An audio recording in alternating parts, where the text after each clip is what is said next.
Srdečne vás všetkých pozdravujem pri prvom videu na tomto kanáli Scooter Trip, ktorý som sa rozhodol založiť ako teda nastávajúci člen skútristickej komunity. Chcel som v tomto prvom videu sa vám teda predstaviť, volám sa Radovan a rozhodol som sa nejakým spôsobom začleniť do svojho života aj jazdu na skútri. Momentálne som ešte v stave, že žiadny skúter nemám, ale mám ho objednaný, do konca marca by mal prísť, takže som v radostnom očakávaní. No a zároveň teda som sa rozhodol, že všetku túto cestu, ktorú absolvujem od človeka, ktorý so skútrom nikdy nič nemal spoločné, až po teda človeka, ktorý, aspoň dúfam, bude na skútri aktívny a bude spoznávať rôzne miesta a používať ten skúter tak, ako teda mi to životné možnosti dovolia. V tomto videu teda by som vám chcel sa predstaviť najmä z toho hľadiska, že som absolútny nováčik na skútri.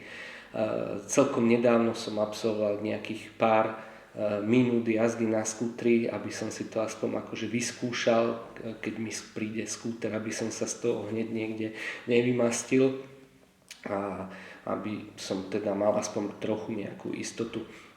Bolo to naozaj veľmi fajn, vozil som sa na skútri 50 na poldecáku, ale bolo to celkom, akože najprv som sa naozaj teda skoro po pár metroch vytiahol na betón, ale nakoniec to bolo celkom fajn a do pár minút som už na tom behal po ceste hore-dole, takže z tohto hľadiska to nie je až nejaké nezvládnutelné.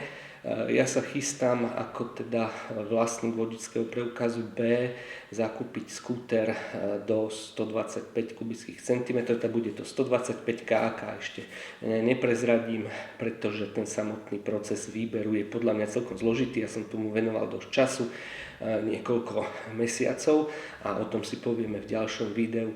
Takže v tomto len naozaj na úvod predstavenie kanála, kde vlastne na tomto kanáli Scooter Trip budem zverejňovať videá, ktoré sa teda týkajú cestovania na skútri. Budem predstavovať môj konkrétny skúter a nejaké také pocity všetky, ktoré s tým súvisia, ktoré možno aj pomôžu tým, ktorí sa teda rozhodujú.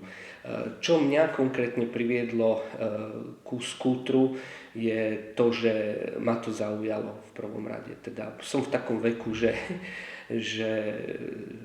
človek rozmýšľa, že čo by ešte nejakým spôsobom zmenil na svojom živote. Mám prácu, mám rodinu, čiže som nejakým spôsobom myslel, že práve ten skúter by priniesol do života nejakú takú vítanú zmenu, takú nejakú aktivitu, ktorá by mňa osobne bavila. Takže tiež som stal pred tou dilemou, že naozaj ako to uchopiť. Takisto nie som milionár, takže som zvažoval veľa ekonomických aspektov, ale naozaj tá túžba nejakým spôsobom byť aktívny a tú aktivitu práve realizovať pomocou jazdy na skútri. Myslím, že je to veľmi zaujímavé. Je to najmä ten pocit z tej krajiny, ktorou idete, aj celkovo z tej jazdy, to sa nedá prirovnať k jazdeniu autom v žiadnom prípade. Je to niečo celkom iné, hlavne teda sa mi to tak pozdáva z toho množstva rôznych videoblogov, ktoré som nasledoval a zdá sa mi, že je to naozaj veľmi zaujímavé.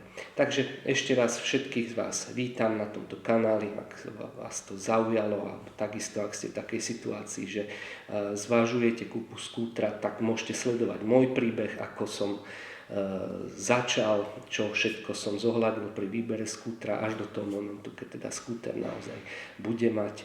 A uvidíme, ako to celé dopadne. Ja sa v každom prípade veľmi teším a držte mi teda palce, nech ten skúter hneď na prvej jazde potom nerozbijem. Ďalšie video sa bude týkať výbera skútra, čo všetko som pri tom zvážil a čo všetko môžete aj vy zohľadniť pri tom, čo by u vás ovplyvnilo výber skútra. Takže zatiaľ všetko a toto je teda štart.